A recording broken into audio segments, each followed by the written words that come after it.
Beleza. This meeting is being recorded. Pode ir.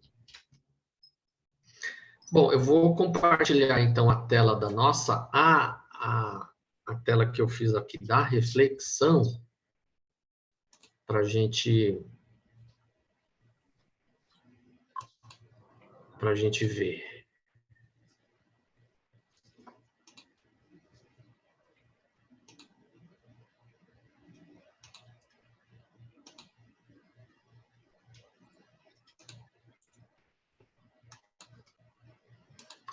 Vamos ver se eu consigo, né?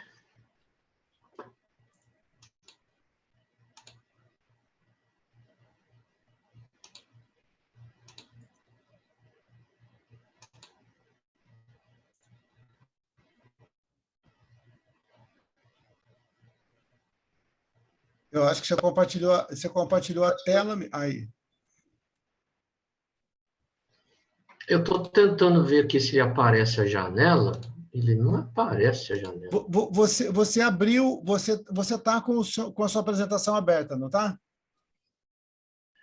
Eu estava com o PDF, mas eu vou abrir o PowerPoint, porque eu acho que é melhor.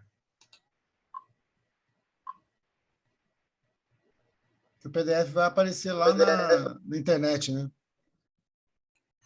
Então, normalmente ele aparece a janela, né? Mas ele não estava aparecendo, não sei por quê. Mas vamos ver se eu consigo.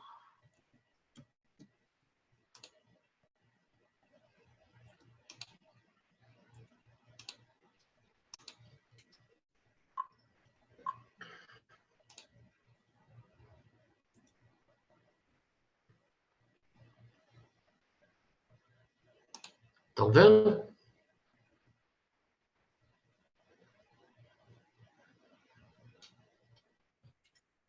Agora sim, beleza. Agora sim, Cláudio. Então vamos lá, reflexão. A reforma reformou. Então, os desmandos do poder religioso, no caso da Idade Média, gerou insatisfações de toda ordem. O desvirtuamento da mensagem do Cristo se tornou uma fonte de poder com resultados opostos ao objetivo inicial. Havia necessidade de mudança de comportamentos dos líderes religiosos, supostamente modelos de conduta cristã. Até a mensagem inicialmente pura e simples foi transformada em exterioridades ritualísticas. Era preciso retornar urgentemente ao rumo inicial. E veio a reforma. A reforma protestante foi de caráter profundo ou só alterou superficialidades? O que vocês pensam disso?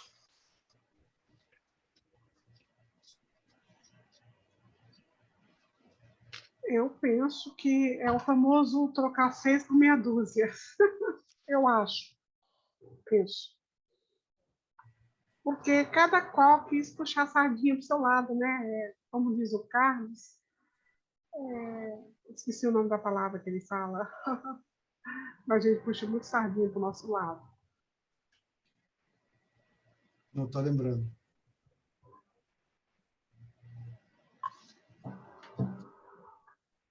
Comparativamente ao que a Igreja Católica... Porque a gente, hoje, no nosso tempo, a gente vê a Igreja Católica, mas vamos lembrar, se a gente estudou esse período aí, a Igreja Católica naquele tempo não era igual hoje. A Igreja Católica era um poder político. E aí a reforma, ela se propôs a retornar àquela simplicidade inicial. Aí, analisando hoje, comparativamente ao que era no início da reforma e hoje, será que a reforma realmente mudou alguma coisa?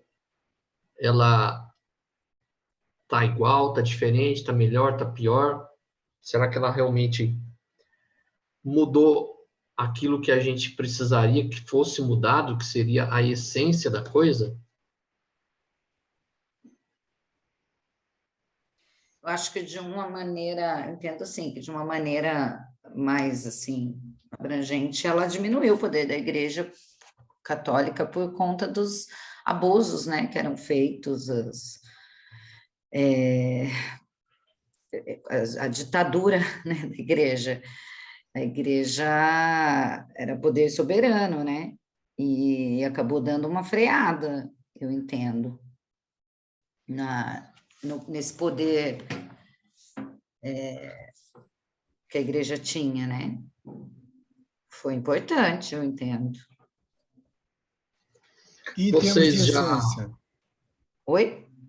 Em termos de essência, será que, eu não sei se nessa reflexão ele vai por esse caminho, mas, por exemplo, será que o pensamento pós-Martinho Lutero, se a gente pega aqueles que são adeptos da Igreja Reformada, será que o pensamento é diferente daquele que seguia o catolicismo? Não estou falando isso só hoje, mas depois de um certo tempo, vamos supor 20, 30 anos depois de Lutero, da Reforma, será que ele conseguiu realmente mexer nessa essência? E quando eu trago isso para hoje, será que tem uma diferença? Será que o pensamento mudou? Ou será que a essência é mais ou menos a mesma? Pode falar, Cláudio, você Então, eu só ia perguntar se dentre vocês, se vocês têm alguma passagem pelo catolicismo ou religiões evangélicas, alguém chegou a seguir alguma dessas religiões aqui ou não? Eu sou de origem católica, Cláudio, mas eu nunca fui aquela católica, apostólica romana. Nasci, fui batizada, casei na igreja, batizei meus filhos. Só. Você é o que chamam de católica não praticante, é isso? Sim. Então, Exatamente. eu nunca fui católico nem evangélico, né? Quando eu me lembro por gente, quando eu era criança, minha mãe já frequentava o espiritismo. Minha mãe e meu pai eram católicos, né? Mas eu tenho hoje irmã, sobrinho que são evangélicos, né? Então, eles vivem falando para mim, tio, porque eu não sou casado, né? Eu sou solteiro, moro sozinho. Não, o senhor tem que casar porque Deus não proveu o homem para morar sozinho, que não sei, aqueles conceitos, né? Que a gente sabe que eles têm de estar sempre querendo casar os outros.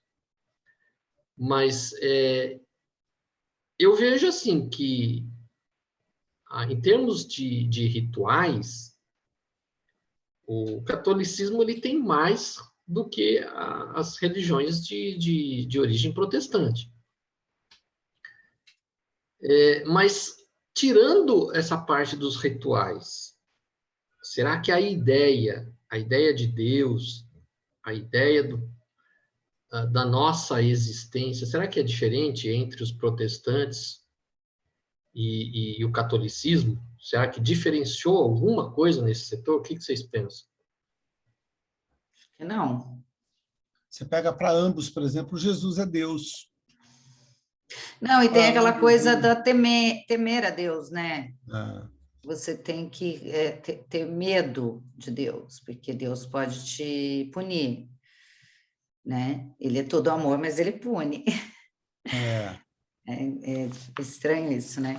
Os Mas dois eu entendo assim acreditam. que tanto o protestante quanto a Igreja Católica, agora, nos últimos tempos, eles estão se inovando não, reinventando, né?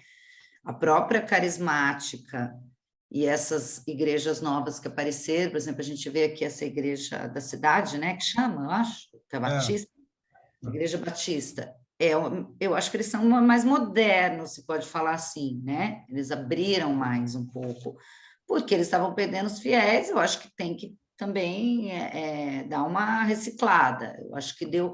A essência, eu acho que não, mas a forma de lidar, talvez emocionalmente, né? Falando, não sei, a doutrinação, eu acho que mudou um pouco, porque para se aproximar mais das pessoas, né? E eu não acho errado, não. Eu já frequentei uma missa carismática, eu gostei muito, assim. Mas eu entendo que ainda está longe de formar cristãos, não sei, talvez o evangélico ele estude mais do que o católico, né? Porque eu lembro que eu tinha tios evangélicos que eles falavam da Bíblia já faz tempo, você sentava com eles, tudo bem que é meio decoreba, né? Mas eles sabiam muita coisa, assim. Com o católico você conversa, eu mesma fui católica há anos, já não sabia nada. Estou sabendo agora, depois que eu entrei na escola de aprendizes. Eu não tenho nem vergonha de falar, já falei outro dia, eu não sabia nada de apóstolo Paulo. Eu falava, Paulo? Mas Paulo, ninguém fala de quem é Paulo?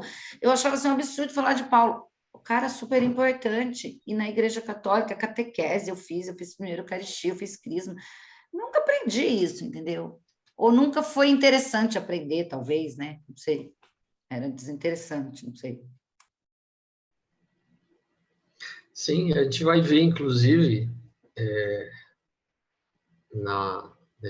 nessa própria aula, eu até coloquei isso na apresentação, não sei se vai dar tempo de mostrar tudo, mas um dos grandes avanços da reforma foi nessa questão do estudo. A própria Igreja Católica, depois que ela percebeu que ela estava ficando para trás, ela enfocou mais no estudo, mas os evangélicos, com certeza. As igrejas de cunho protestante, elas focam muito no estudo da Bíblia. Coisa que na Igreja Católica não tem muito isso daí, né? Você vai, assiste a missa, o padre cita lá um trecho do Evangelho na missa, né? Faz os comentários, tudo mais. Mas um estudo sistemático a respeito da Bíblia, realmente não tem. Porque é mais presa ao ritual, né? A católica é mais presa ao ritual, né? Parece que você vai lá para participar só daquela pedaço da comunhão. E ouvir o evangelho um pouquinho, né? Porque o resto da missa não se aproveita muito. Se prendeu muito, no meu ver, a doutrina da graça. Então, não adianta eu querer estudar, me transformar. O fato de eu ter fé me salva, entendeu? Basta crer. Isso está lá em Santo Agostinho, né? Então, à medida que eu coloco isso, eu tiro um pouco do seu interesse pelo estudo, porque se só a fé já me salva, para que eu preciso ficar estudando? Mas, Carlos, uma coisa que eles pecam é que eles pecam assim, eu estou falando, eu não sou estudiosa no assunto, tá? Estou falando o que eu observo.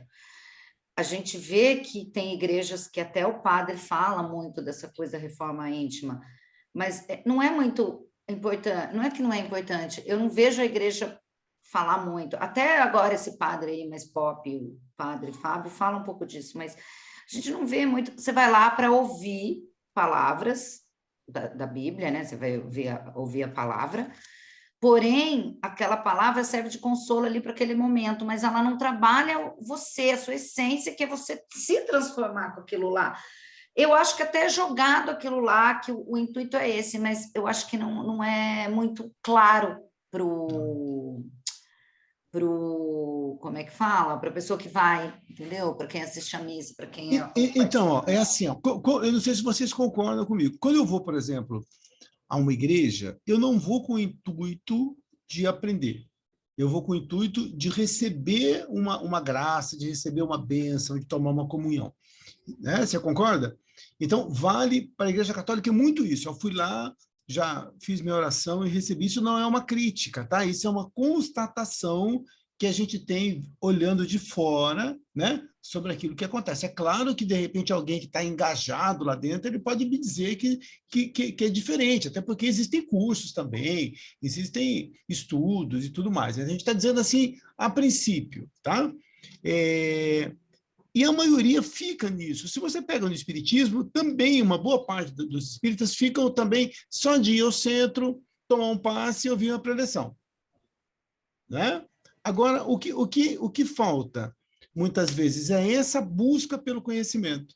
Então, quando eu pego lá no católico, ele vai dizer que não tem muita necessidade. E de onde que vem isso? Há algum tempo, por exemplo, lá na época da Inquisição, nem era para você ler a Bíblia, tanto que é o Lutero que vai traduzir a Bíblia. Né? Então, nem era para ler. Então, eles falavam assim, se você tiver alguma dúvida com relação à Bíblia, pergunta para o padre que ele te diz.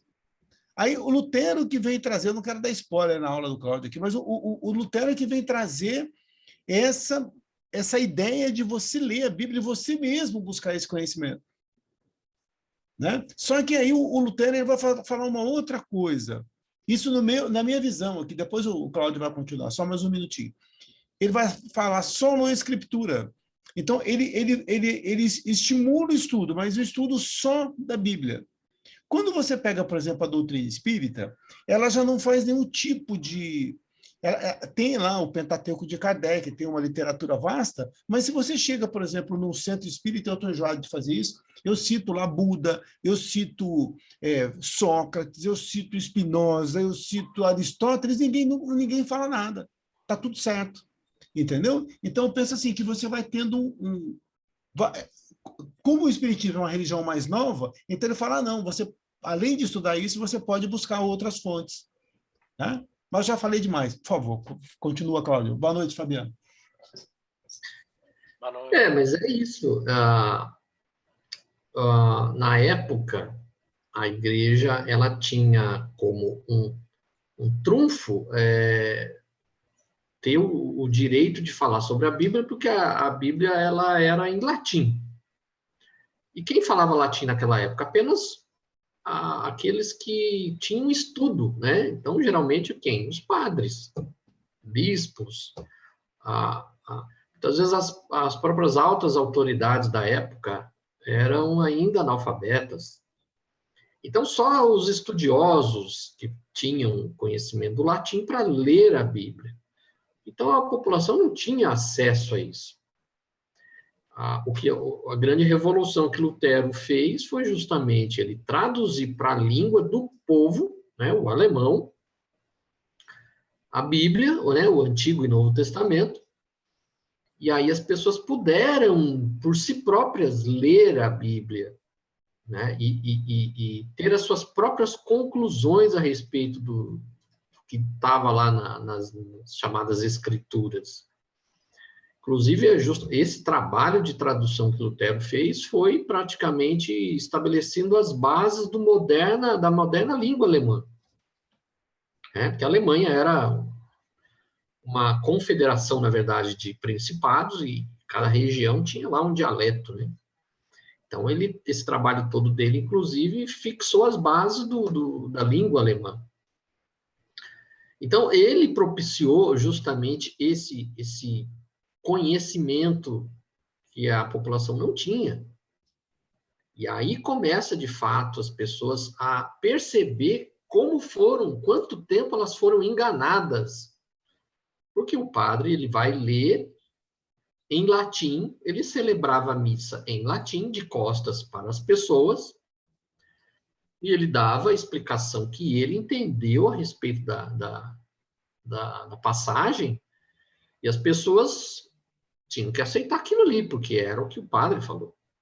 Então, a partir do momento que o Lutero ele disponibiliza, né, isso veio num conjunto histórico todo para alavancar essa reforma, porque coisa de um pouco mais de 50 anos atrás, o Gutenberg havia inventado a imprensa, né? Então, ele havia conseguido meios de divulgar mais rapidamente a uma quantidade maior de pessoas a Bíblia em alemão.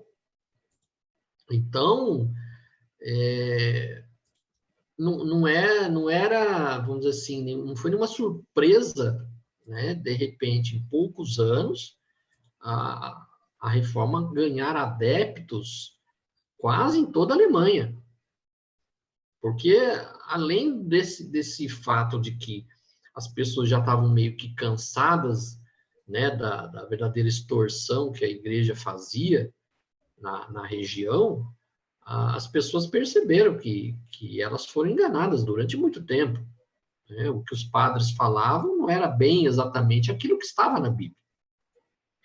Então, hoje, né, da nossa cadeira hoje, a gente observando 500 anos para trás, a gente vê hoje, né, que o Lutero, ele não foi lá um grande modificador das coisas do nosso ponto de vista hoje. Mas para a época, ele fazer o que ele fez foi uma grande revolução. Enfrentar um poder que era da igreja, que dominava praticamente todo o Ocidente, era um poder político, né? Ele conseguir fazer isso foi um feito notável.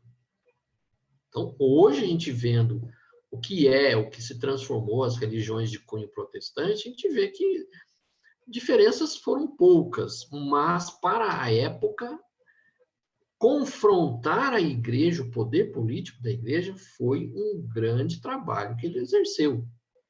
Então, hoje, no Espiritismo, que a gente tem um esclarecimento muito mais amplo, a gente vê que ele se enganou em muitos pontos.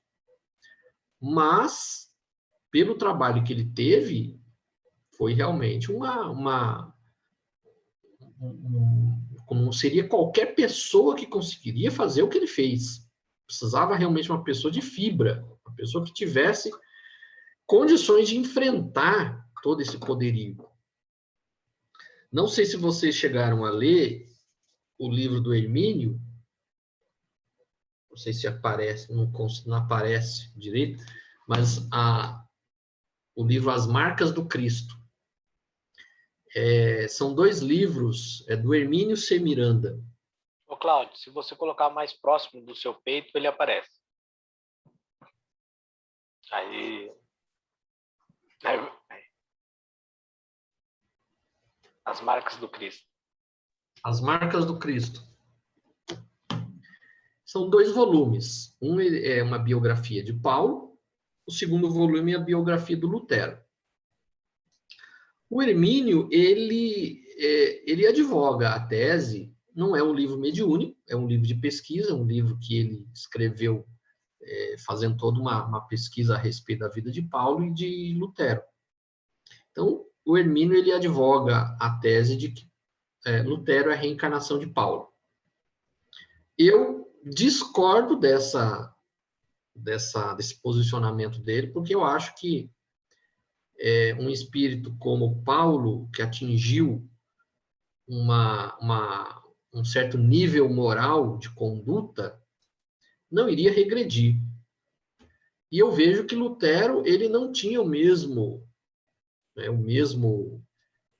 nível em termos de procedimento, porque ele reprimia, inclusive nas fases finais aí da reforma, ele induzia vamos dizer assim, os nobres da época a reprimir movimentos sociais. E eu acho que Paulo não faria isso. Então, eu discordo. Se vocês tiverem a oportunidade de ler, vale a pena, vale muito a pena. O primeiro volume é a respeito de Paulo, e o segundo volume é Lutero. Então, vale a pena ler, mas eu não sou lá muito dessa linha de achar que realmente Paulo reencarnou como Lutero, porque, para mim, os dois têm muitas semelhanças, mas tem muitas diferenças também. Tá?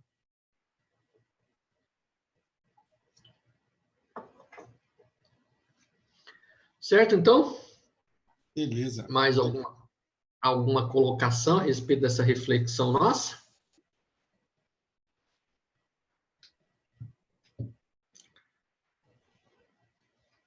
O Fabiano, que acabou de entrar aí, tem alguma colocação nessa nossa reflexão?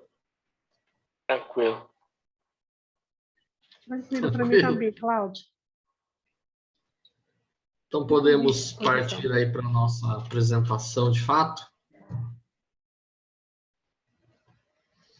Bom, eu vou seguindo parte do livro, parte da minha apresentação. Então, na introdução aí, ele coloca a respeito do objetivo dessa nossa aula. Então, essa aula não é basicamente não é apenas a parte histórica que a gente vai falar. Então, a gente vai procurar buscar aí uma reflexão a respeito de todo esse movimento que teve, que foi realmente um divisor de águas no cristianismo. Porque até então a igreja dominava tudo. Então, a igreja católica era absoluta. Qualquer tipo de oposição era sufocado. E a partir de Lutero, as coisas começam a tomar outros rumos. Então, o objetivo nosso aqui é fazer uma análise histórica, religiosa e filosófica, porque o objetivo essencial do curso é uma análise filosófica. Então, a gente não vai só falar apenas de história.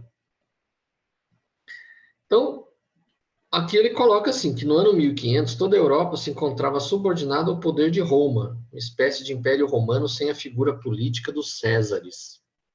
Então, na prática, o que a igreja fazia realmente era um poder político. Na prática, não existia um imperador romano mais, mas o Papa era, vamos dizer assim, o herdeiro dos Césares, né?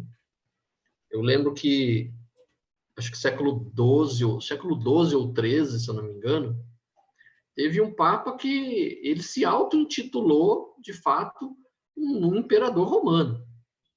Porque era, vamos dizer assim, só não era formalizado os papas como imperadores, mas na prática eles exerciam um poder que era um poder, vamos dizer assim, não só material, era um poder mental também sobre as pessoas. E esse era um poder até mais abrangente do que os romanos tinham. Porque o fato de você dizer para a pessoa que se ela não obedecer às diretrizes da igreja, ela vai para o inferno e ninguém vai tirá-lo de lá, isso já fazia uma pressão psicológica tremenda nas pessoas. Então, fazia as pessoas fazerem tudo o que a igreja mandava, por mais absurdo que fosse. Porque quem é que queria ir para o inferno? Ficar lá queimando eternamente na fogueira. E mesmo pela lógica, se a gente pensar, quando a gente morre, a gente não tem mais corpo, né? Então vai queimar o quê, né? Se não tem mais corpo. Mas era a pressão psicológica que eles tinham. Então, os próprios governantes, eles tinham que obedecer o Papa, porque as pessoas tinham mais fé na igreja do que no poder temporal. Então, se os governantes não seguissem aquilo que a igreja determinava, eles podiam ter sérios problemas. Então, infelizmente, era um poder material e mental sobre as pessoas naquela época.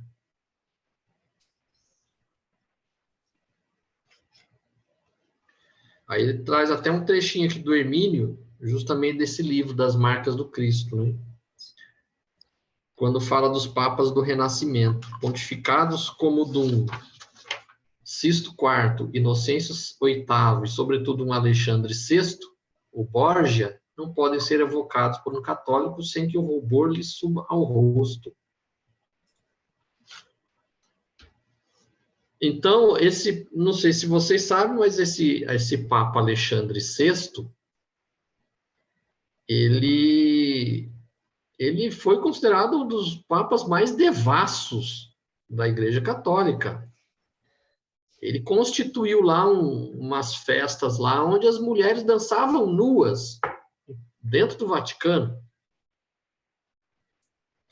Então, a coisa chegou num nível tão terrível que alguma coisa precisava acontecer. Mas como a gente leu aqui no tema da esperança, né, que a maior de todas as árvores nasce de uma pequena semente, será que a reforma ela nasceu do nada ou ela teve uma semente inicial?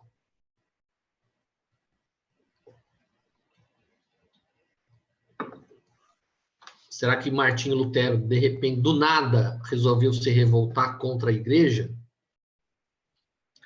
Então, Não, acho que todas não, né?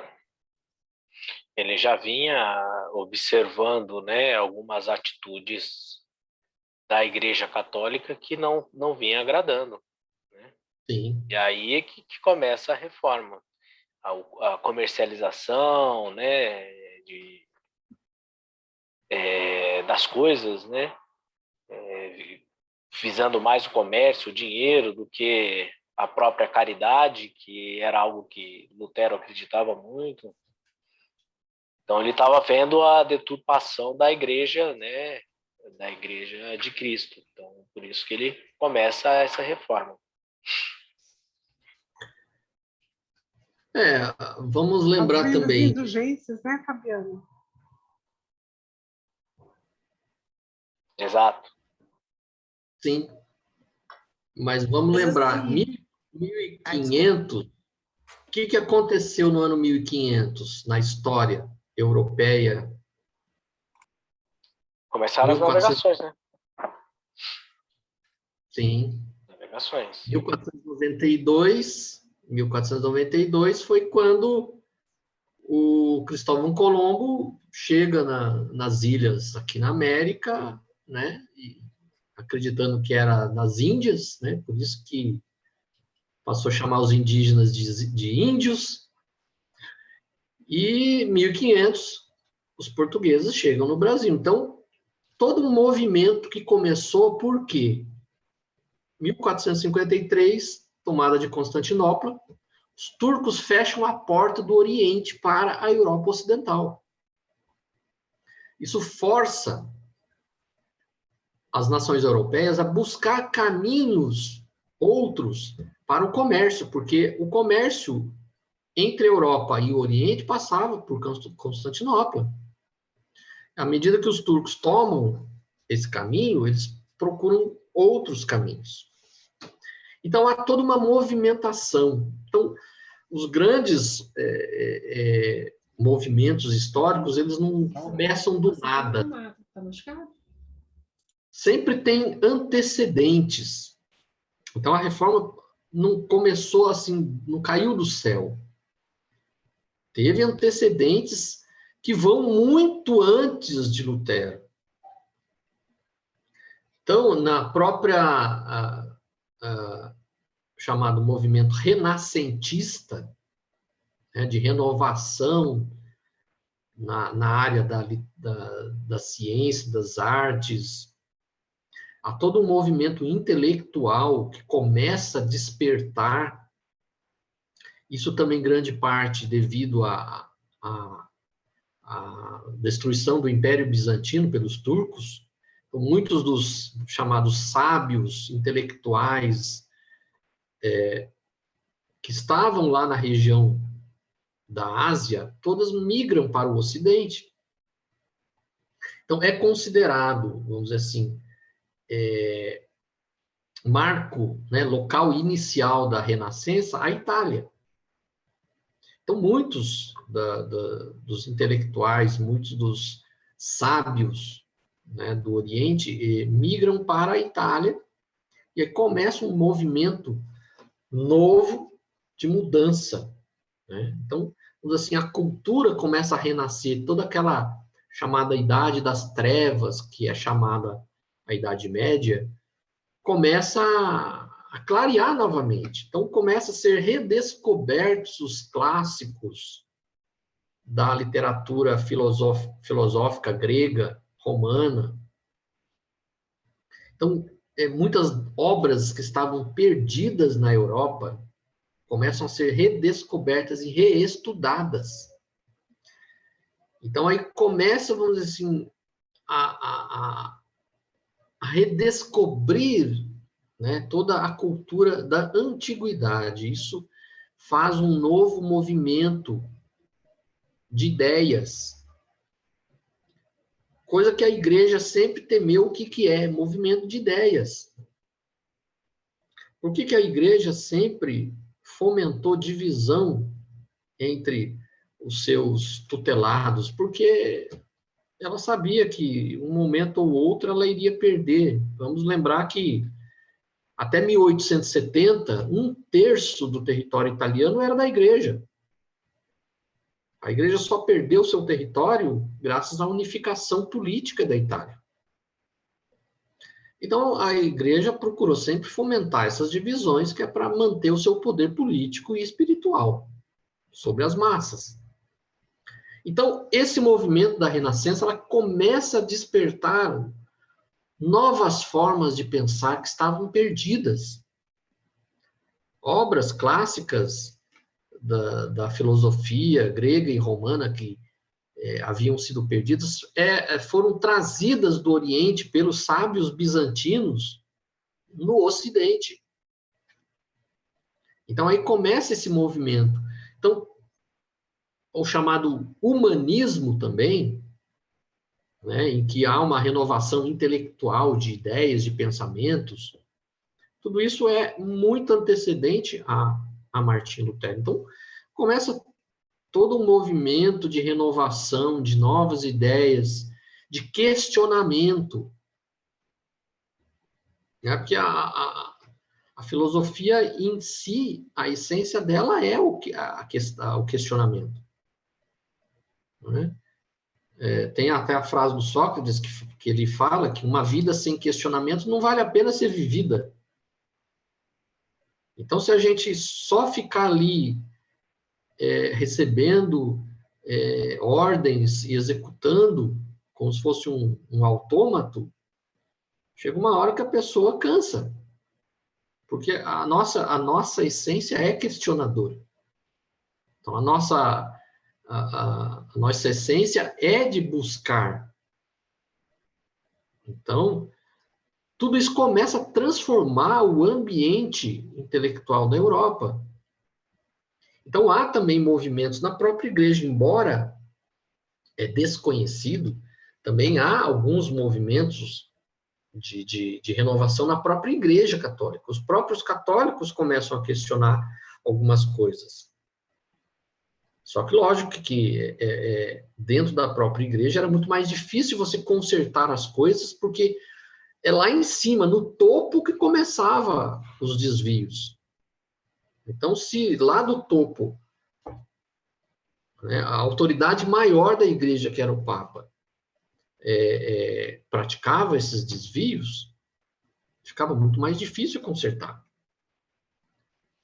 Então, o que era uma característica muito própria do humanismo e do Renascimento é o racionalismo, é a razão, é questionar, é perguntar, é saber o porquê das coisas e não aceitar as coisas prontas, né, enfiados pela goela, como foi durante todos o século da Idade Média. Né?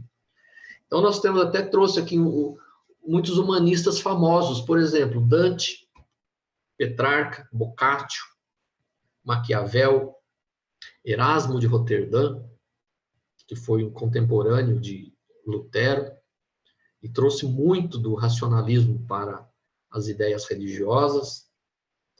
Montaigne, Thomas More, Francis Bacon, até o próprio Cervantes, que tem a sua obra famosíssima, né, do Dom Quixote. Aquilo lá é uma obra extremamente questionadora sobre as instituições medievais. Né? Então, ele traz todo uma nova forma de ver a respeito de uma das instituições já decadentes naquela época, que era a cavalaria. Então, tudo isso começa a mudar o ambiente intelectual da Europa. Então, o Lutero ele não semeou num campo árido, ele já estava meio que plantadas ideias para que ele pudesse começar a fazer o seu trabalho, que era realmente abalar as estruturas do catolicismo. Então, era, vamos dizer assim, já todo um movimento preparado, não era algo que começou com Lutero, porque se ele tivesse começado do nada, dificilmente ele teria sucesso. Né? Aí a gente vai aí para os motivos da reforma. Alguma ideia, alguma colocação que vocês gostariam de fazer? Eu lembro quando eu estudei, faz tempo isso, faz tempo que eu não vejo sobre isso, mas eu também penso assim, os motivos econômicos e políticos, eu entendo que foram até maiores que os teológicos, assim, mas que também foram, mas eu acho que o que incomodava mais é o poder econômico e político da igreja. Eu entendo que seja isso. Sim. Não a essência mesmo, teologicamente. Claro que também pode ser. Foi usado como pano de fundo, na verdade, é mais fácil, talvez, né, de você conseguir acionar isso, você usando essa Deus, né, porque Deus é muito mais forte do que você mexer com a questão da estrutura, do funcionamento do mecanismo, né, da palavra que está na moda aí, do mecanismo de tudo, que era o econômico e o político, né? Só isso. Sim.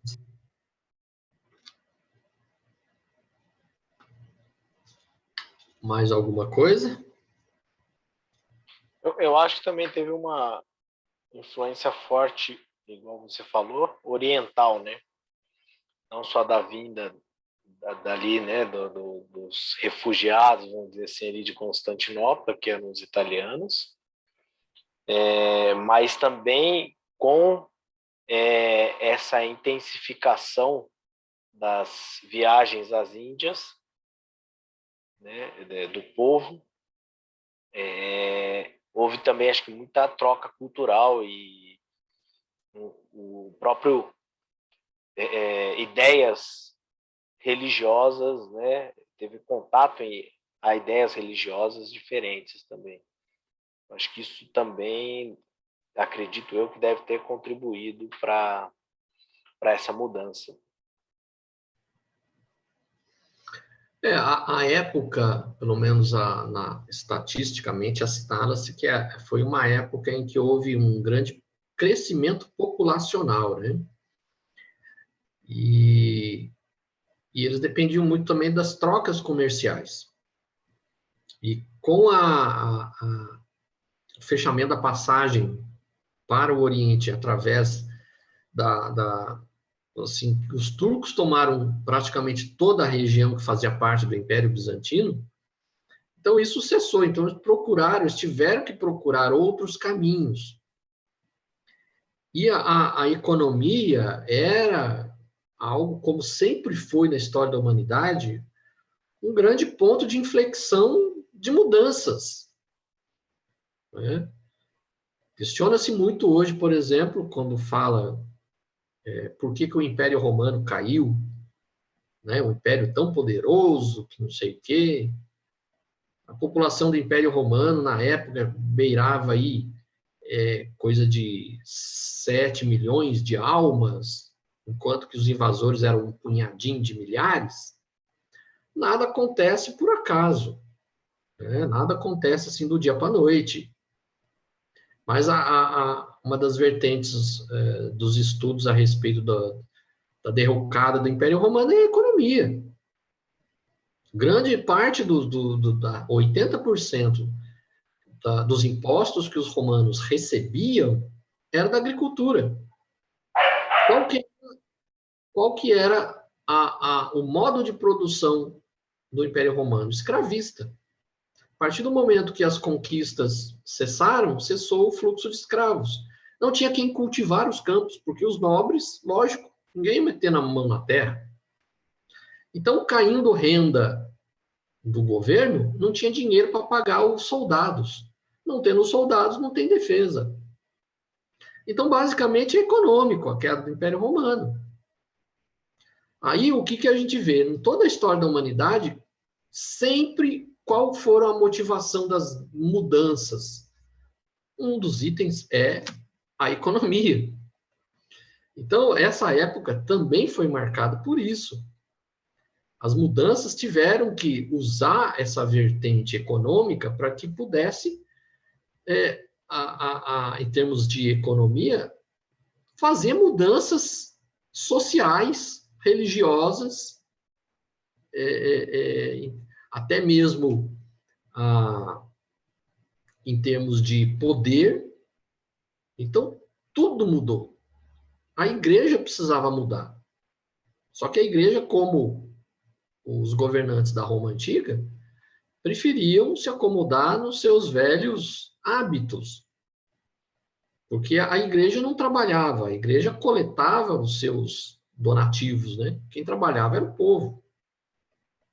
E aí começou-se a ter essa necessidade de novos mercados, então eles partem em busca de novas terras. Aí isso impulsiona as navegações, isso traz, vamos dizer assim, novos ares para a Europa. Então, tudo isso convergiu para que, naquele momento, fosse um momento crucial para que as mudanças religiosas também pudessem acontecer. Então, foi todo um conjunto de mudanças históricas que, vamos dizer assim, foi calçando o caminho para que Lutero pudesse percorrer. Então, não foi nada da noite para o dia que aconteceu. Tudo isso vai mudando, é um processo lento, até o momento em que perceberam os grandes príncipes, os detentores de terras, perceberem na Alemanha que as suas rendas estavam indo tudo para Roma. Um dos grandes aliados do Lutero foram justamente os príncipes alemães, que não estavam satisfeitos com as suas rendas irem para Roma para sustentar as pessoas que não faziam nada. Né? E lembrando que a Alemanha, ela também, a composição política da Alemanha naquela época, ela foi francamente favorável ao trabalho de Lutero. Se a Alemanha não fosse uma confederação de estados semi-autônomos, como era, né, o chamado Sacro Império Romano Germânico,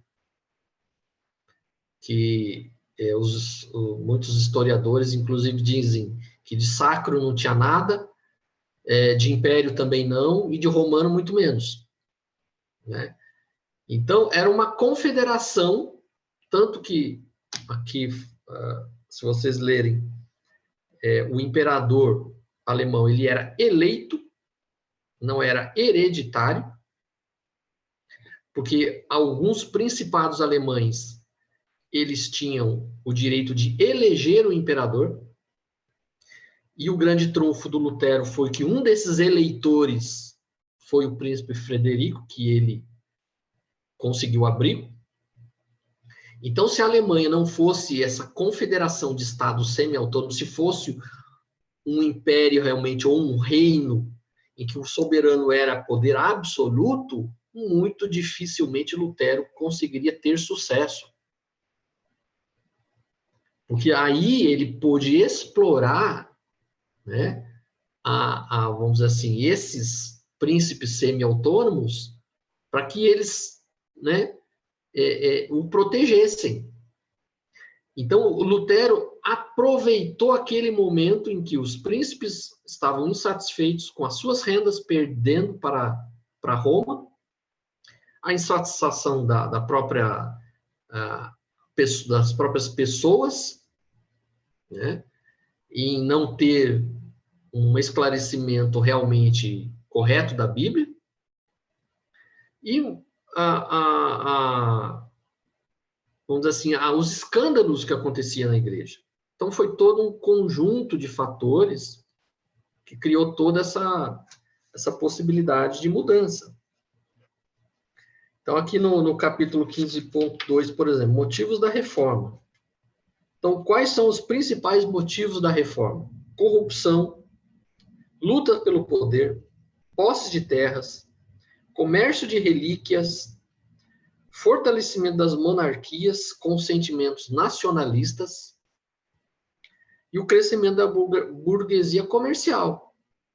Então, você vê, percebam que é todo um elenco de fatores, né, que todo esse conjunto é que deu suporte a que a Lutero pudesse realmente propagar uma dissensão na época sobre um poder que era quase que absoluto nas mentes. Então, as pessoas viam, né, lutas pelo poder. Então, os papas muitas vezes eram envenenados, assassinados, né? Comércio de relíquias. O próprio príncipe Frederico, que o abrigava, ele era um católico fervoroso. Conta-se que ele tinha milhares de relíquias no seu castelo. Inclusive, as próprias fraldas em que Jesus foi cuidado era uma das relíquias que ele tinha lá. Então, era uma coisa assim absurda, né? Que era explorado a crendice das pessoas naquela época. Vendia-se lascas da cruz em que Jesus foi crucificado, né? Tem sentido isso? Agora, vamos colocar para a nossa época atual. Essas relíquias serviam de amuletos. Será que a gente usa amuletos hoje em dia também ou não? Vocês costumam usar algum amuleto ou não? Eu acho que todos usam, né? Eu acho. Eu fiz.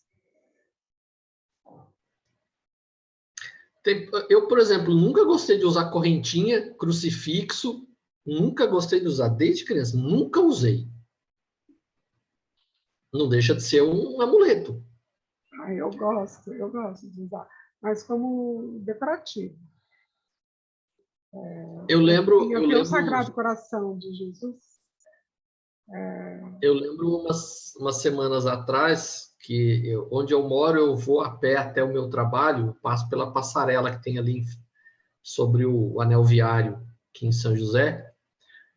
Aí de vez em quando coincide quando eu saio de casa, uma outra moça que vai na mesma direção que eu, também pega a passarela, ela vai ali mais ou menos no mesmo horário. De vez em quando eu encontro com ela, não conheço, nunca falei, nem sei quem é. Mas outro dia eu observei que ela estava um pouco mais à frente de mim, ela passando na passarela, segurando a mão dela, segurando um terço. Eu não sei se é porque ela realmente é uma pessoa extremamente católica e devota, ou se era um amuleto que ela estava levando ali para livrar ela de algum assaltante na passarela. Mas é aquele negócio. Será que amuleto tem algum valor? Vocês já pararam para pensar nisso? Se esse tipo de coisa tem algum valor, vai realmente trazer algum benefício? Psicológico, mental. Eu tenho um crucifixo fixado na porta da minha casa, mas quando eu pus esse crucifixo, foi para não atender os irmãozinhos evangélicos ou da igreja, sei lá, da igreja lá do, sei lá o que, eu esqueci o nome da igreja. Testemunha de E aí Jeová. eles viram o crucifixo, Testemunha de Jeová. E aí eles viram o testemunho, eles reclamam, o meu Cristo não está na cruz. E o meu crucifixo, a minha porta tem Jesus Cristo crucificado. E pararam de bater na minha porta. Para mim foi amuleto. Cláudio, para mim foi amuleto, eu acho. Eu, quando era criança, eu morava numa casa e a minha mãe tinha um crucifixo em cima de cada porta da casa. Eu achava muito estranho aquilo. Eu pensava assim, quando eu era criança, como é que uma pessoa morta numa cruz vai proteger a entrada para ladrão não entrar em casa? Eu achava algo muito estranho. Eu tinha tias que eram ultra católicas. Elas, na fechadura do portão da rua, assim, elas enrolavam, se eu não me engano, acho que escapulário, uma coisa assim. Tipo uma correntinha assim, com uma figurinha assim de Nossa Senhora. Ou seja, não deixa de ser um amuleto, como naquela época as pessoas compravam esses amuletos para se proteger de alguma coisa. Então, vamos pensar, se a gente for pensar, fazer uma reflexão, que se realmente esse tipo de coisa serve para alguma coisa de fato. A igreja explorava essa crendice das pessoas nos amuletos e vendiam essas coisas. E as pessoas pagavam, compravam, porque achavam que aquilo lá iria protegê-las de alguma coisa. Né? Haja madeiro da cruz de Jesus. E onde será que eles acharam essa cruz de Jesus? Com certeza foi fabricado em algum lugar.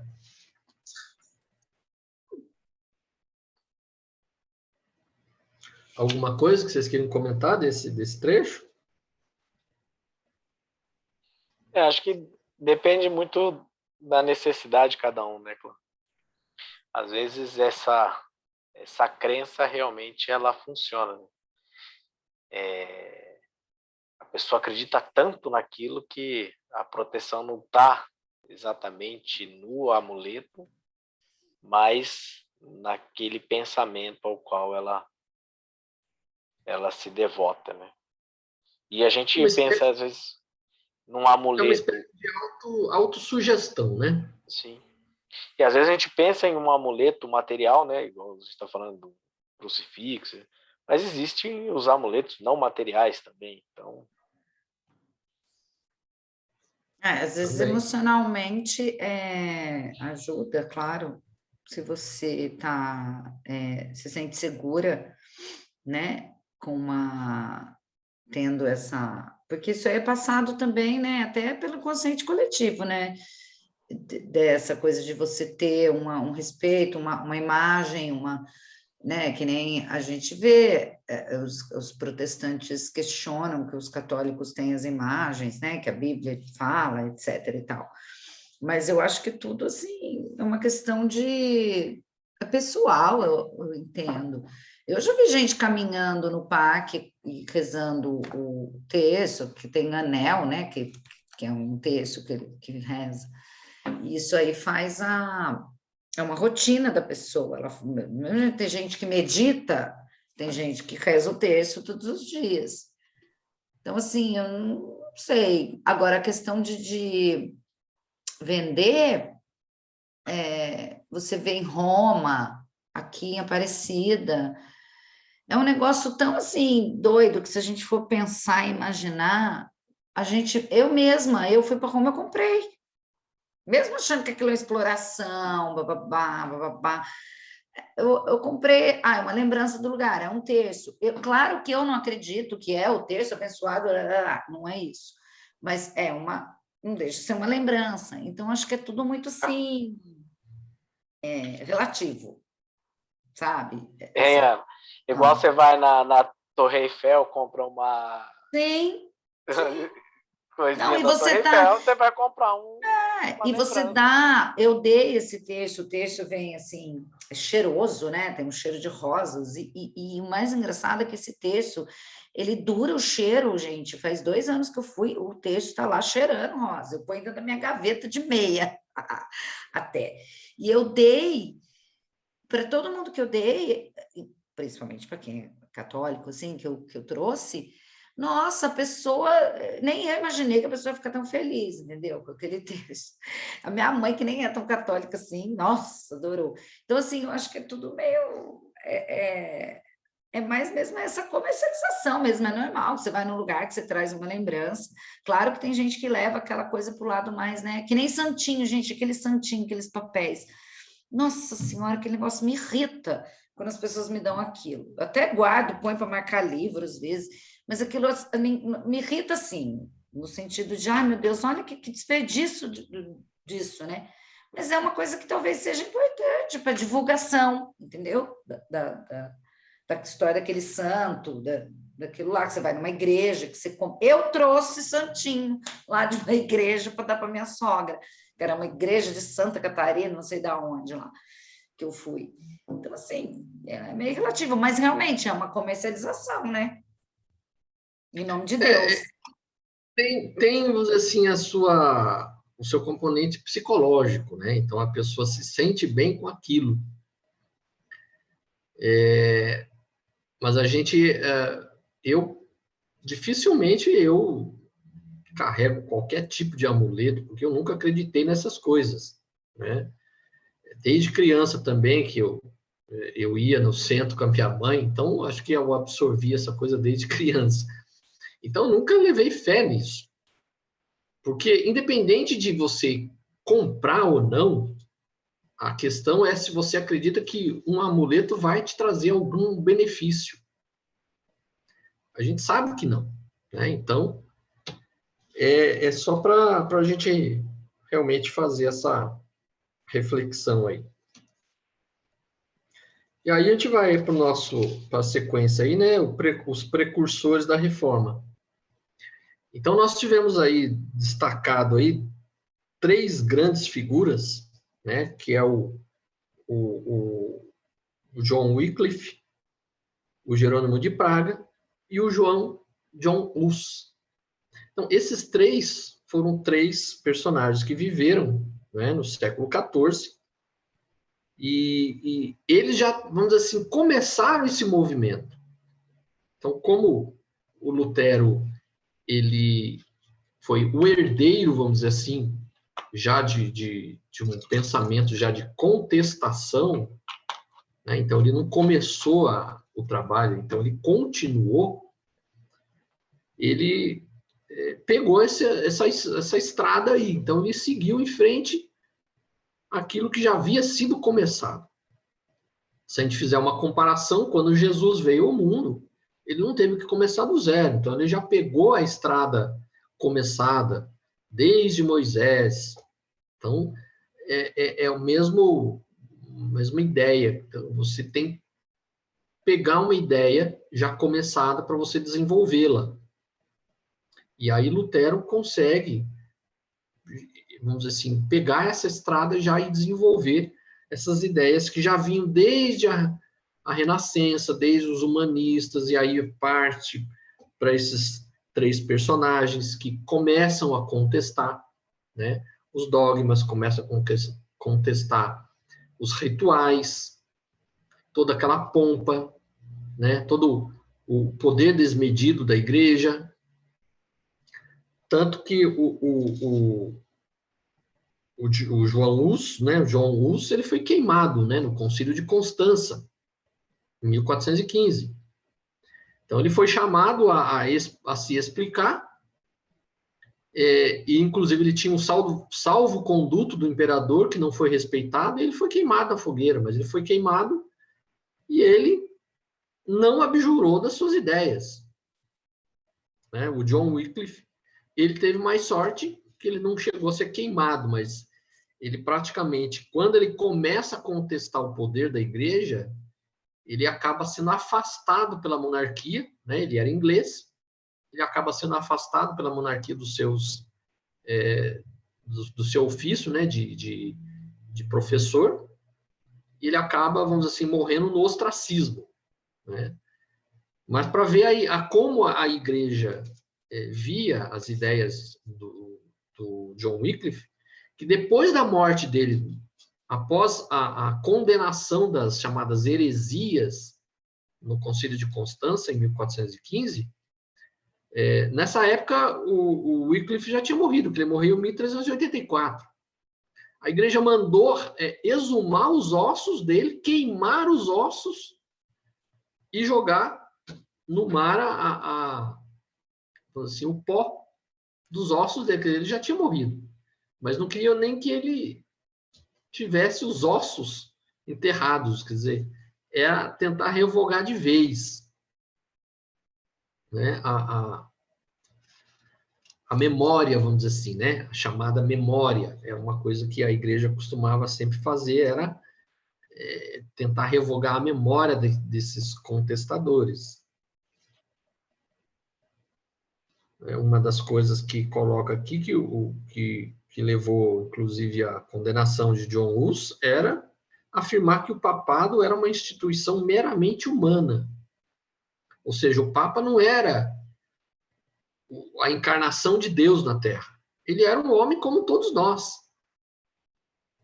Então, ele não tinha nada de divino. Isso, por si só, já era uma heresia suficiente para levá-lo à fogueira, né?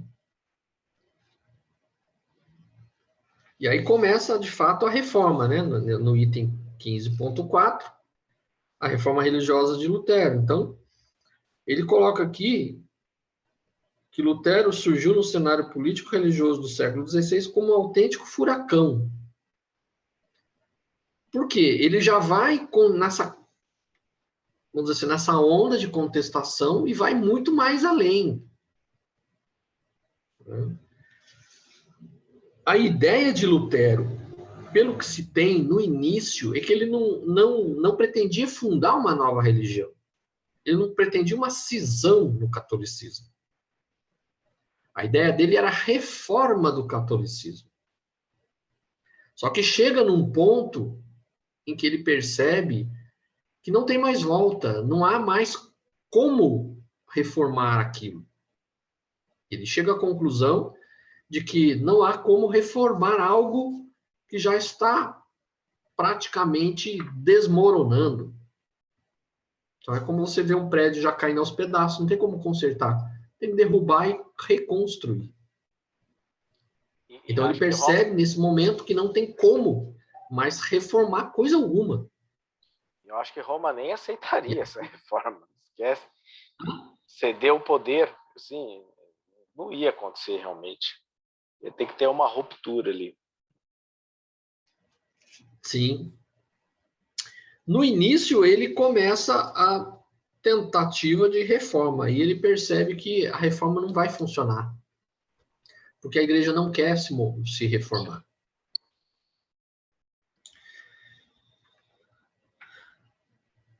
Aqui coloca, por exemplo, que na parte filosófica a visão de Lutero é totalmente negativa, e de fato, ele falou cobras e lagartos de Aristóteles, principalmente.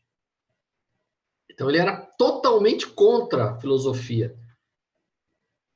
Para ele, a filosofia, e como muitos, por exemplo, os adventistas falam hoje, que tem muita coisa na Bíblia que não é teologia, na verdade é filosofia grega.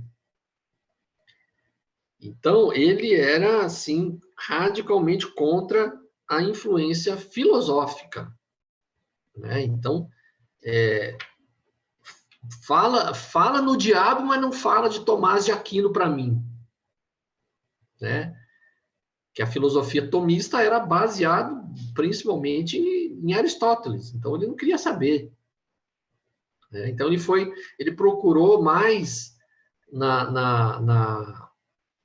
nas cartas de Paulo. Ele era um dos entusiastas de Paulo, por isso que o Hermínio entende no livro das Marcas do Cristo que ele é a reencarnação de Paulo. Mas se a gente for ver bem a fundo, tem muita coisa do Lutero que não é muito condizente com a postura de Paulo.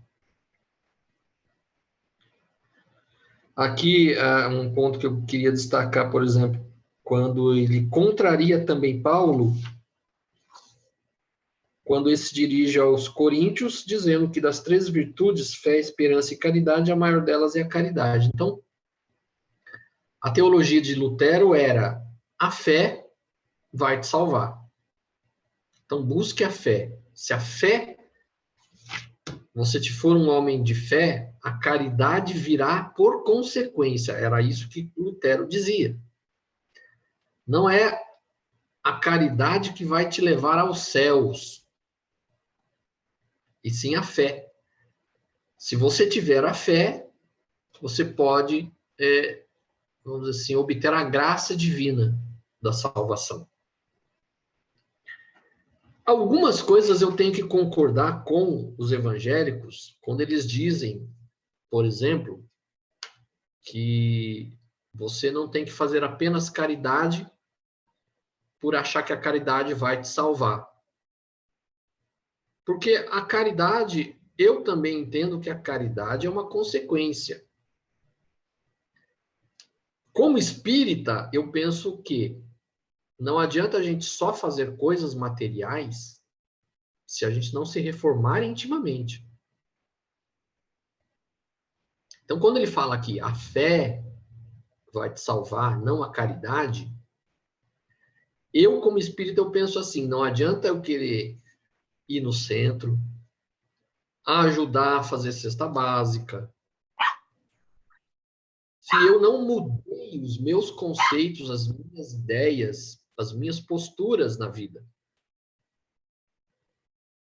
Então, não adianta eu querer me arvorar em caridades materiais se eu não me mudei, se eu não mudei os meus conceitos, se eu não comecei a frear os meus maus instintos. O que Kardec coloca?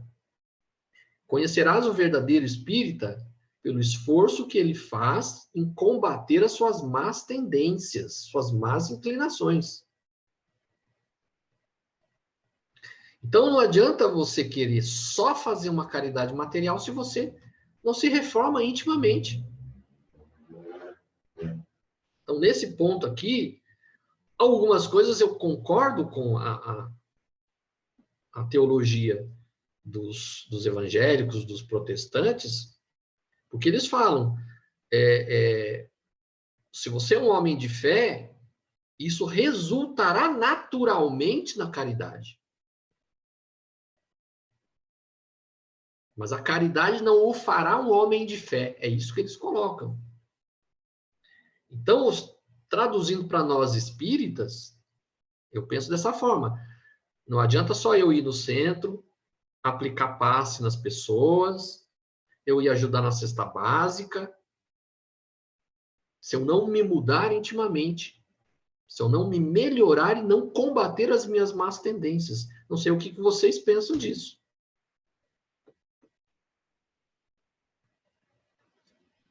Não, com certeza. Na verdade, a caridade ela é uma consequência da minha evolução espiritual, né? Senão ela pode até funcionar como barganha, né? Uma outra coisa interessante aqui que você colocou você vê o pouco valor que Lutero dava, por exemplo, à filosofia, né? E que a gente até citou no início. Então, se você vai, por exemplo, no meio evangélico, é claro que existem muitos que se interessam por filosofia, claro, mas a maioria dos fiéis, eles não se interessam, porque eles vão dizer, não, aquilo que eu preciso saber está na Bíblia. Né? E isso aí é só conhecimento humano. Né? Esses caras que você está citando aí na filosofia é só conhecimento humano. E lá na Bíblia eu tenho conhecimento divino, né? Então eu não preciso disso. E aí eu acabo, cada dia, me aprofundando mais naquilo e ficando mais fixo somente naquele tipo de conhecimento, né? Eu não consigo expandir um pouco, né? Então, assim, é algo que o Lutero colocou e sutilmente você ainda sente muito presente nos movimentos reformados de hoje. Né? Porque, na verdade, as pessoas ficaram acomodadas num pensamento de que a salvação ela vem de graça. Eu não preciso fazer nada. Basta ter fé. Só ter fé. Mas o que é a fé? O que nós, no Espiritismo, nós entendemos como fé? A fé verdadeira. A fé verdadeira não é você sentar, ficar fazendo um monte de oração decorada. Ah, eu acredito em Jesus. É uma fé morta, é uma fé parada. A fé, eu pelo menos entendo que a fé, ela constitui em atitudes. Né? São as atitudes que fará você mudar.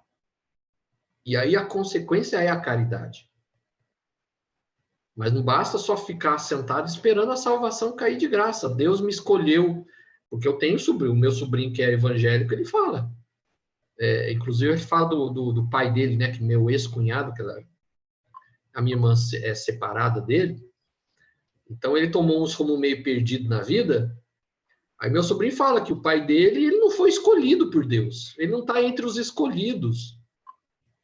Então, é uma forma bastante, assim, muito fechada de pensamento, que não percebe que não é assim que funcionam as leis, né? Deus não escolhe aleatoriamente alguns para serem felizes e outros para se lascar. Que é a ideia do Calvino, né? E geralmente, quando eu falo escolhidos, eu uso a primeira pessoa do plural, né? Eu sempre coloco ali, eu nunca falo eles, os escolhidos, mas sempre nós, né, os escolhidos. Sim. Então, vamos dizer assim, quando Lutero chega ao ponto de ir lá e afixar as teses lá na porta da igreja, é que chegou o ponto que ele já não tinha mais como segurar, né, a indignação. Porque aquilo já... A venda das indulgências tinha se tornado algo insuportável. E aí ele parte para o confronto mesmo, né? E aí, em seguida, nós temos aí esses demais reformadores, né, no 15.5. Então, nós temos aí o Henrique VIII, né, que ele criou a chamada Igreja Anglicana, não por interesses, assim, da comunidade, mas por interesse próprio mesmo, né? A gente sabe que a igreja não quis cancelar o casamento dele, né?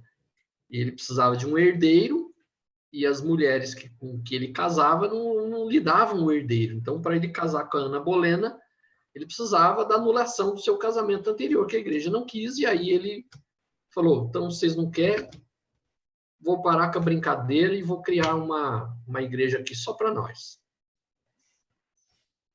Aí nós temos o Ulrich Zwinglio, o Calvino. Os dois são bem mais radicais, né? Calvino adota, né, uma teologia bem mais restrita, inclusive em costumes. Então, na Suíça, ele inaugura lá uma comunidade e que as pessoas eram literalmente vigiadas, né? Quando a gente vê hoje, por exemplo, no Afeganistão, o Talibã, a gente pensa que aquilo lá é uma coisa só do Islã. O Calvino, na essência, o que ele fazia era algo, vamos dizer assim, foi o predecessor do Talibã, foi o Talibã cristão que ele criou na Suíça. Porque era algo extremamente repressor. Né? Então, foi algo bastante radical, mas que teve uma grande expansão na França, principalmente. Né? Aí nós temos aí na Inglaterra John Smith, John Wesley, que criam, né, alguns ramos já sequenciais da reforma. E aí, em função disso tudo, vem a contra-reforma, né? Então, a igreja, obviamente, não iria ficar parada como espectadora vendo o circo pegar fogo, a ruína. Tranquilo, Mariazinha.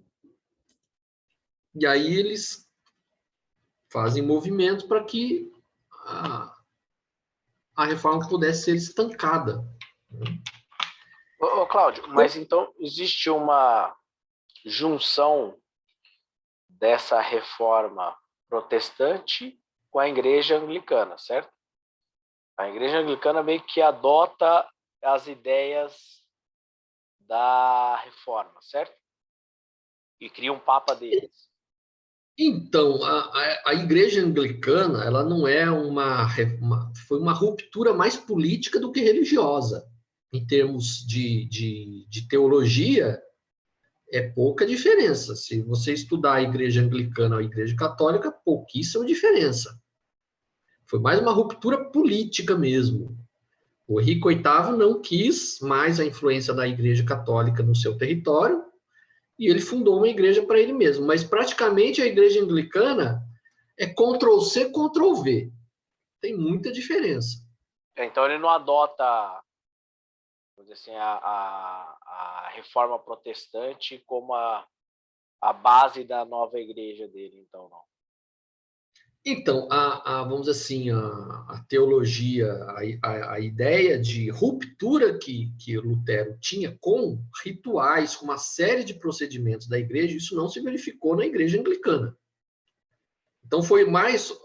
O Henrique VIII, o interesse dele foi mais cortar o laço, né, de ligação com a igreja católica em termos políticos, em termos econômicos. Sim. Porque aí, inclusive... as rendas da Inglaterra também não iam mais para Roma, ficava na Inglaterra. Né? Então, inclusive ele tinha um papa próprio da igreja dele. Né? É o arcebispo da Cantuária, né? É o chamado o papa da igreja anglicana. Mas em termos de ritos, é pouquíssima diferença, tá? Aí vem a Contra-Reforma, então houve aí por parte da igreja um conjunto de medidas, né? Então eles aceitaram a criação da Companhia de Jesus, né? Convocaram um novo concílio, reativaram a Inquisição, e aí eles procuraram no concílio reafirmar praticamente tudo que a igreja já afirmava anteriormente. As reformas no concílio de Trento foram mais em termos de organização da própria igreja do que mudança da teologia. Então, eles reafirmaram o poder das indulgências, sobre a divindade do Papa, a infalibilidade do Papa, entre outras coisas. Então, na verdade, o concílio não mudou quase que nada, foi mais algo em termos de estrutura da igreja do que na parte teológica. A Companhia de Jesus foi uma das criações da Contra-Reforma que tiveram mais sucesso. Então, a Companhia de Jesus foi criada por Inácio de Loyola, que era um ex-militar espanhol, e deu toda uma feição militarista para a Companhia de Jesus. O poder da Companhia de Jesus chegou a tal ponto que vários países no século XVIII expulsaram os jesuítas. Né? Aqui no Brasil, por exemplo, o Marquês de Pombal, em 1757, alguma coisa assim, ele expulsa os jesuítas, porque o poder dos jesuítas chegou a tal ponto entre os reis que se tornou ameaçador. Mas eles tiveram um grande mérito de impulsionar os estudos. Muitos padres jesuítas foram grandes cientistas. Aqui no Brasil nós temos o famoso Bartolomeu de Gusmão, ele era jesuíta. E se a gente vê hoje, o Papa atual, ele vem da onde? Da Companhia de Jesus. E aí resultou em diversas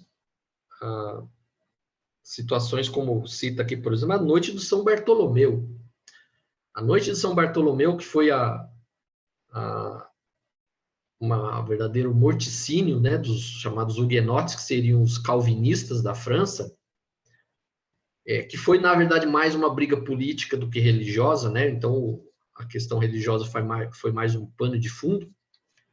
Na verdade, existia dois partidos ali brigando entre si, conspirando contra o rei francês na época. Então, foi mais também uma briga política do que religiosa a Noite de São Bartolomeu, mas que resultou aí num massacre, né, dos calvinistas na França.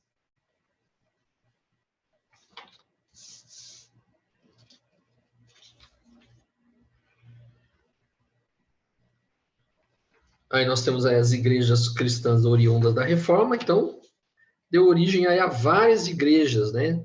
Luteranismo, anabatistas, calvinistas, anglicano, presbiteriano, batista, metodista, pentecostais, neopentecostais.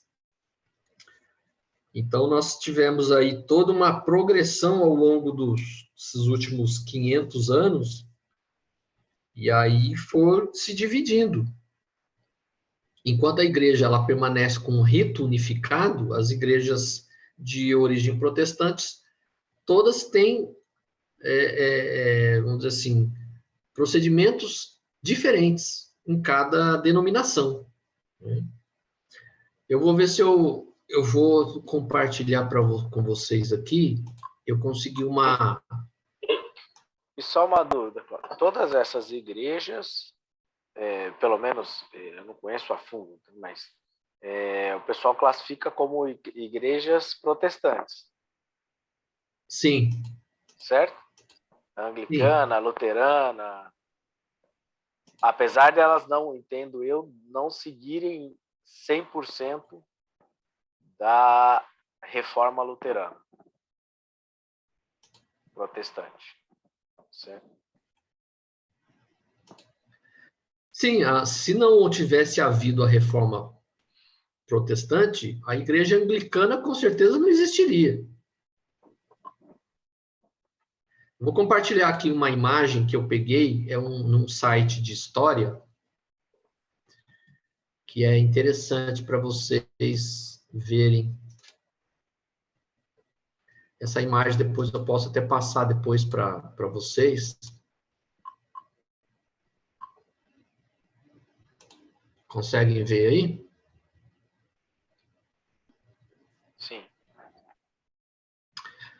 Eu passo depois, se vocês quiserem, a imagem completa, que eu cortei a parte de baixo, que é a origem do cristianismo. Mas é tipo uma árvore, e que aqui tem o galho à esquerda, o galho da Igreja Católica, que continua, né, numa outra direção, e na direção aqui à direita tem o protestantismo, e aí tem cada galhinho aqui tem as igrejas que deram, né, sequência à reforma, né? Então, protestantismo, pentecostalismo, igrejas neopentecostais. Aí tem cada galinha aqui o nome da igreja. Tá meio pequenininho, mas na imagem depois, se vocês quiserem, vai estar tudo aqui. Tem até um galinho assim meio fora aqui do espiritismo. Não sei se vocês conseguem ver aqui. É um galinho fininho, mas tá aqui, ó. A luterana, anabatista, amiches, calvinista, batista, presbiteriana, menonitas. E depois tem aqui o galho aqui do restauracionismo, tem os mormons, né, tem os adventistas, testemunho de Jeová. Então, seguiu toda uma sequência aí de denominações ao longo dos tempos. Aí foi sendo criado, né? E aí a gente chega aí no atual momento, no Brasil, por exemplo, que é do neopentecostalismo. Esse nome pentecostal vem de Pentecostes, né? Aquele fato que aconteceu 50 dias depois da ascensão de Jesus, em que os apóstolos, eles mediunizados, eles começam a falar em idiomas estrangeiros, né? Mesmo sem saber falar as línguas daquela época, eles começam a falar. O que era isso, né? As igrejas entendem como uma manifestação do Espírito Santo, que nós, no Espiritismo, entendemos que eles eram médiuns, e aí eles incorporaram e falaram, né, em idiomas estrangeiros para, vamos dizer assim, transmitir a boa nova para as pessoas que passavam naquela região, que era de diversas regiões do mundo. Então, chama-se pentecostalismo, em função de um movimento surgido nos Estados Unidos, em que era o chamado movimento do reavivamento, ou seja, as pessoas buscavam aquela emoção da época do Pentecostes. Então, ficou marcado aí como pentecostalismo e depois o neopentecostalismo. que chega aí depois no Brasil também, né? Conhecidíssimas igrejas aí, por exemplo, a Igreja Universal, né? Dessa vertente neopentecostal. E aí a nossa conclusão, né? Então, aqui é colocado assim. Este breve estudo da cisão do cristianismo a partir do século XVI, com seus desdobramentos até nossos dias, mostra claramente que as doutrinas que se formaram dentro da igreja não tiveram o real amparo das palavras do Cristo, apesar dela proclamar a voz de Jesus o tempo todo. Então, o que ele coloca aqui? O cristianismo, a sua essência inicial, foi totalmente modificada em função de poder político, poder material, poder de consciências, né? De exercer o domínio das consciências. Então, a doutrina espírita ela vem surgir em meados do século XIX com uma visão totalmente nova. Então, ela vem resgatar a essência real do que era o cristianismo primitivo. É um cristianismo primitivo e que manifestações mediúnicas era coisa absolutamente natural. E não algo diabólico, como Lutero costumava sempre dizer, manifestação do diabo. Então, ele via manifestação do diabo em tudo. Mas o que era? Era ignorância daqueles tempos. Então, 1.500 anos depois do cristianismo primitivo, todo o fundamento da mediunidade havia sido perdido. Tudo aquilo havia sido desvirtuado, né? Então, o chamado Consolador prometido, ele vem resgatar aquela, vamos dizer assim, a essência verdadeira do cristianismo como Jesus pregou. Aquilo que ele havia colocado e que havia sido desvirtuado. Então, a reforma, ela vem colocar mudanças que ficaram mais nos rituais do que na essência. Então, aqui ele coloca que vemos no mundo atual que as igrejas reformadas não reformaram aquilo que foi introduzido no cristianismo pela igreja romana. Ocuparam-se de reformar a instituição igreja, que se mostrava em decadência, mas não foram as questões que distorceram os ensinos do mestre. Então, eles procuraram combater. Lutero procurou combater todo aquele ritualismo, toda a exploração econômica, mas a essência, ou seja, as questões de fato que a igreja introduziu no cristianismo, que não era do cristianismo, isso não foi questionado. Então, nós tivemos praticamente uma igreja nova, que herdou muitas das tradições da igreja antiga, sem questionar as mudanças que haviam sido feitas. Não sei se é esse o pensamento que vocês têm.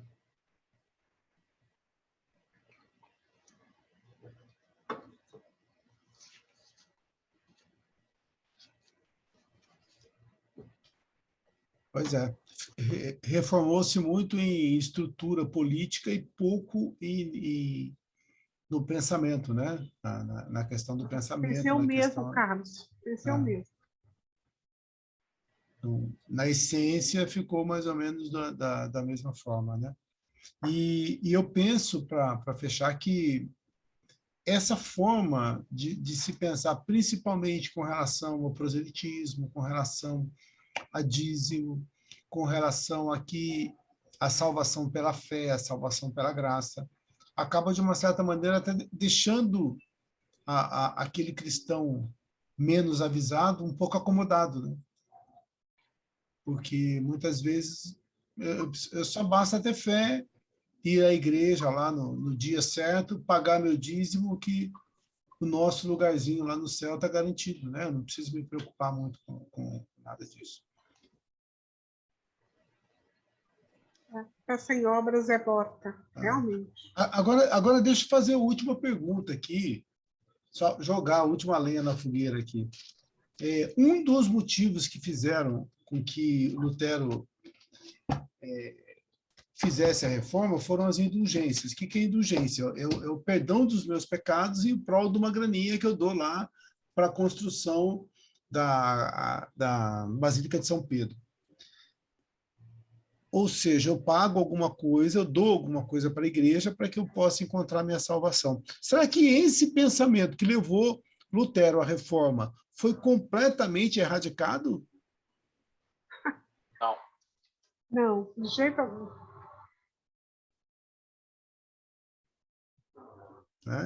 E hoje, esse pensamento, no meu entendimento, ele é muito atual dentro da própria Igreja Reformada. Exato. Talvez até mais do que na própria Igreja Católica. Que você não vê na Igreja Católica um pedido assim de dinheiro tão insistente quanto você vê na Igreja Evangélica, né? Principalmente nas neopentecostais. Exato. Eu já vi na televisão a pessoa vendendo água do Rio Jordão. Algum de vocês está interessado em comprar água do Rio Jordão?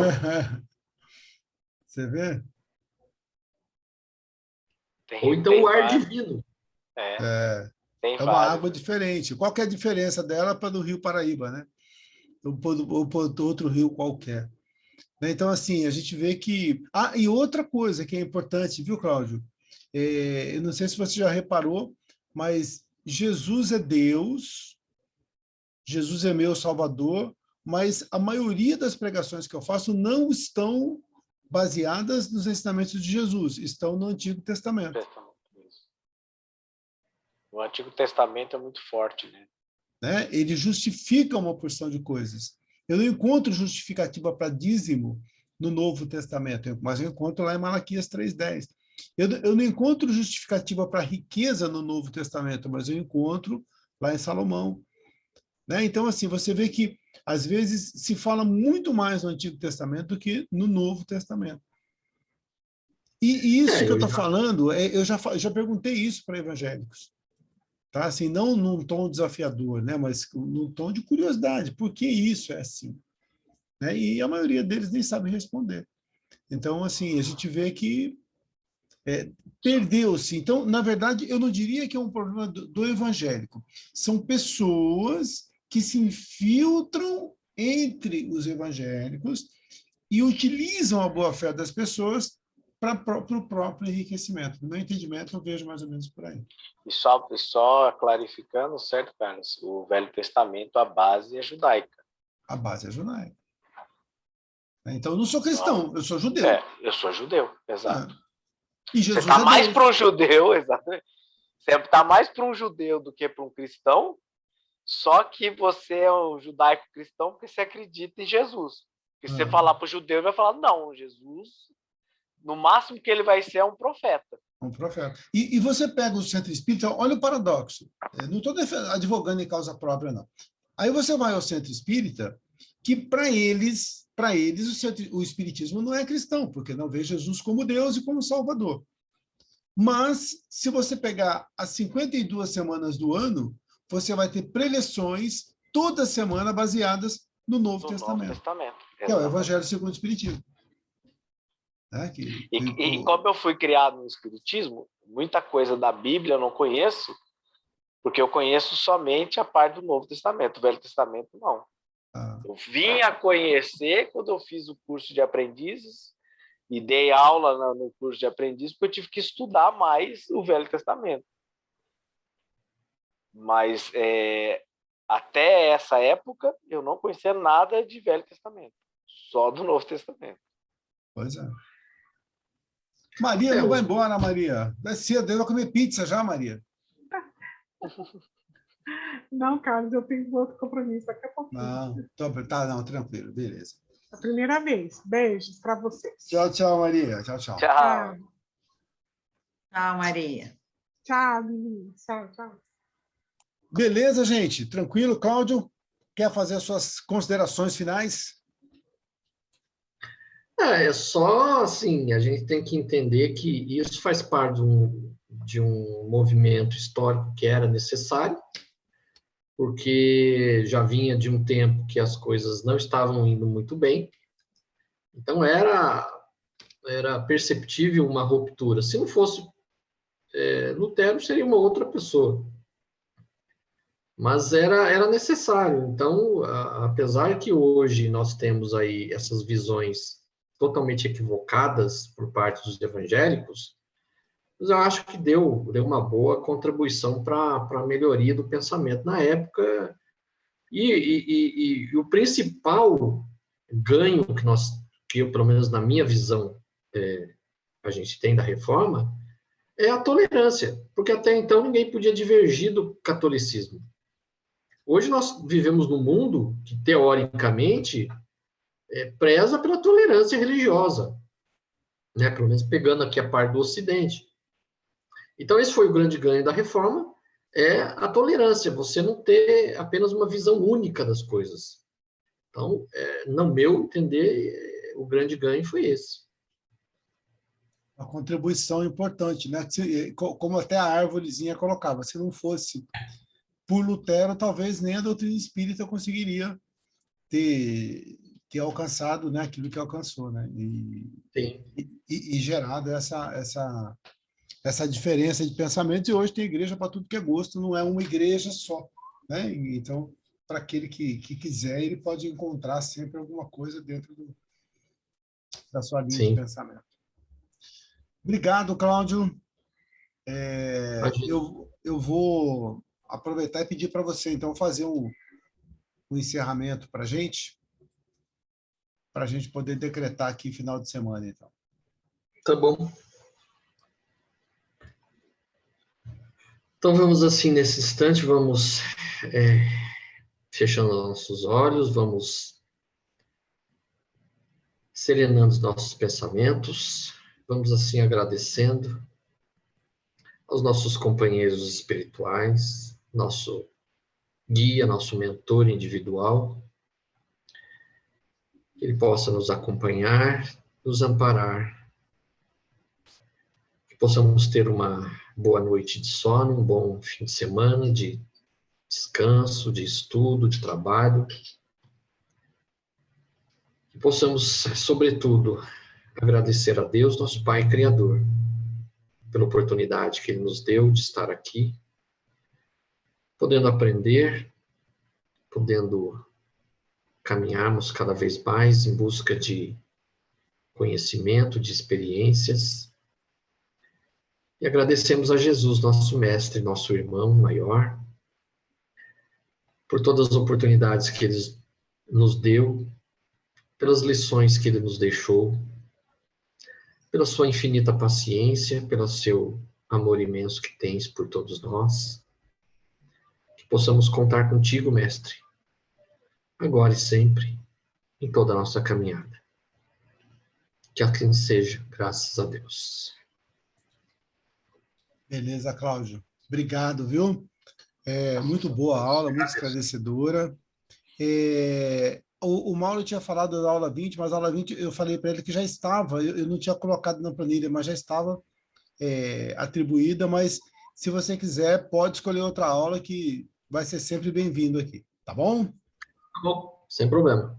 Beleza. Depois, se você quiser, eu até jogo lá a planilha atualizada, você dá uma olhadinha lá, tá bom? Tá bom, beleza. Gente, bom final Ô, de semana Carlos, para todos. Oi, fala, Fabiano. antes de fechar, semana que vem seria a minha aula.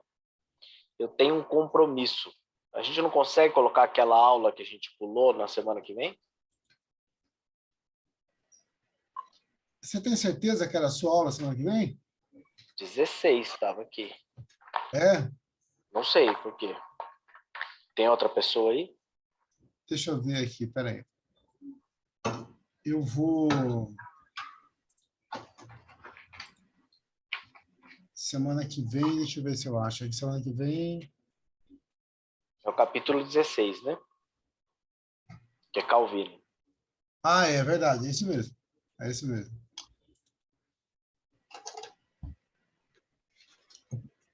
aí depois você faria ela mais para frente, é isso? Posso fazer na semana seguinte, sem ser no 16, mas no 23, se for o caso. Tá. Eu vou ver direitinho e falo para você. Tá bom. Tá bom? Beleza, gente. Então, gente. Boa noite. Obrigado. Viu? Boa a todos. noite. Tchau, tchau. Boa Tchau. noite, obrigada. Um abraço.